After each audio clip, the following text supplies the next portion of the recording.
Islam ini adalah agama yang betul-betul dijaga ya dari perubahan gitu. Masya Allah gitu, terutama ya paling terlihat dari sumber hukum sendiri gitu, yaitu Al-Quran dan hadis gitu. Nah, seperti janji Allah ya di Quran surat Al-Hijrah ayat 9, sesungguhnya kamilah yang menurunkan Al-Quran dan sesungguhnya kami benar-benar memeliharanya. Terbukti tidak ada satu lafaz pun dari Al-Quran yang dapat diubah bahkan sejak 14 abad yang lalu gitu. Allah juga terus menjaga keberadaan generasi-generasi yang senantiasa mengikuti jejak dari Rasulullah dan para sahabatnya. Banyak hafiz-hafiz Quran ya yang kalaupun ada yang menyesatkan, banyak yang hafal gitu ya, pasti langsung tahu, mungkin langsung nengok gitu kalau yang udah hafiz ketika imam misalnya pun imam sholat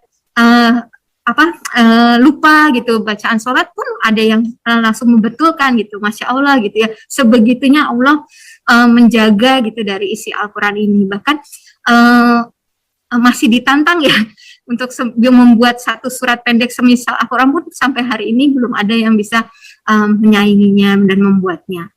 Sekarang kita pergi ke Quran surah 57 ayat 24. Ini adalah Quran versi Hafs yang Anda lihat di atas ini, hafalan Hafs dari Asim. Ini ayatnya adalah bahasa Arab, Anda lihat. Ini adalah kata yang dibacanya huwa. Ya, ini terdapat di antara dua ayat ya, yaitu kata Allah dan kata Al-Ghani. Ya, ini versi Hafs. Nah, kalau kita pergi ke versi Kalun dan Wars, ya ini adalah dua Quran versi lainnya ya, Kalun dan Wars. Kalun dan Nafi, Wars dan Nafi. Jadi ini dua versi Quran yang berbeda. Kata huwa ini tidak ada ya, hilang. Jadi bagaimana Muslim berkata tidak satu titik pun yang berbeda, tidak satu kata pun yang hilang. Jadi berapa banyak nih orang-orang Muslim Indonesia yang tahu ya kalau Anda membuka versi Quran yang berbeda seperti versinya Hafs atau versi Kalun, ada kata yang hilang ya, seperti kata huwa ini contohnya dari versinya Hafs. Terbukti tidak ada satu lafaz pun dari Al-Quran yang dapat diubah bahkan sejak 14 abad yang lalu gitu. Ya, ini kita akan tunjukkan bukti lainnya. Ini adalah dari Quran surah 57 ayat 24. Ini contoh lainnya. Ini Quran surah 43 ayat 19.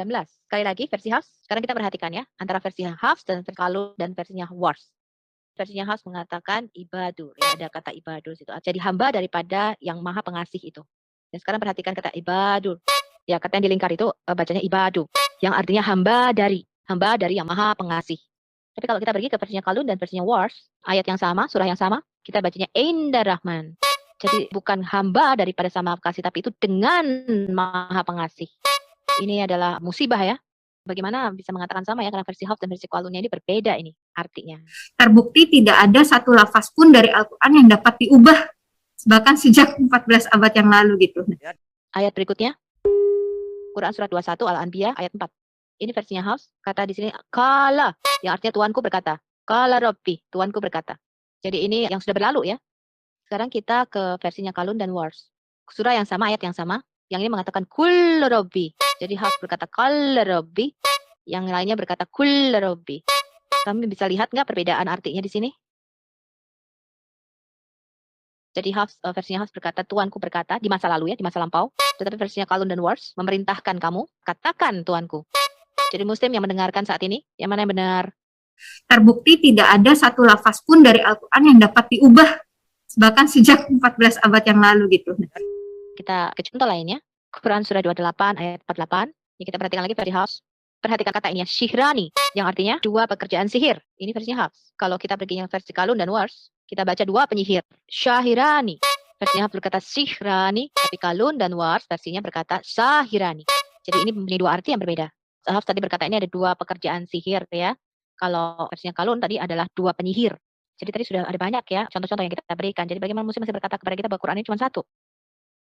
Terbukti tidak ada satu lafaz pun dari Al-Quran yang dapat diubah bahkan sejak 14 abad yang lalu gitu.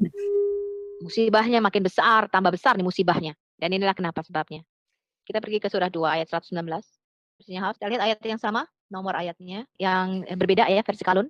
Ayatnya tuh nggak sama nomornya. Kenapa berbeda padahal ayatnya sama nih bunyinya? Tadi salah satu komentar yang ada di chat ya mengatakan Rob ini berbohong gitu atau bermain-main dengan ayat ini ya. Terus Rob mengatakan pergi sana beli Quran versi Hafs dan versi Kalun. Kita tunjukkan bahwa kita nggak bohong ya. Ini Rob kasih buktinya ya bahwa dia nggak bohong. Nomornya tuh beda, benar-benar berbeda. Ini versinya Hafs. Surah kedua ayat 119. Nah ini riwayat Kalun dari Nafi ya. Ayatnya 118 nomornya di sini. Ya, jadi Rob kasih buktinya ya, dia nggak bohong nih, versinya beda nih dan penomorannya juga beda. Di Hafs nomornya 119, di Kalun nomornya 118. Oke, ini websitenya bisa disimpan ya. Ini perbedaan Quran versi yang berbeda. Ini bagus banget nih websitenya. Rob nggak ngarang ya. Ini dia benar-benar hanya ambil aja screenshotnya tadi dari versinya Hafs dan versinya Kalun, kemudian dia taruh di sini. Jadi versinya Hafs berkata tusalu, yang artinya kamu tidak akan ditanyai. Tetapi versinya Kalun, tasalu. Jadi kita punya dua versi di sini, versinya Hafs dan Kalun. Hafs berkata tusalu, kalian muslim tidak akan ditanya atau dimintai pertanggungjawaban. Tetapi versinya Kalun berkata kamu jangan menanyakan pertanyaan apapun. Tusalu dibandingkan dengan tasalu. Jadi kesimpulan kita penomorannya sudah beda antara dua versi ini dan juga artinya juga berbeda antara dua versi ini. Terbukti tidak ada satu lafaz pun dari Al-Quran yang dapat diubah bahkan sejak 14 abad yang lalu gitu.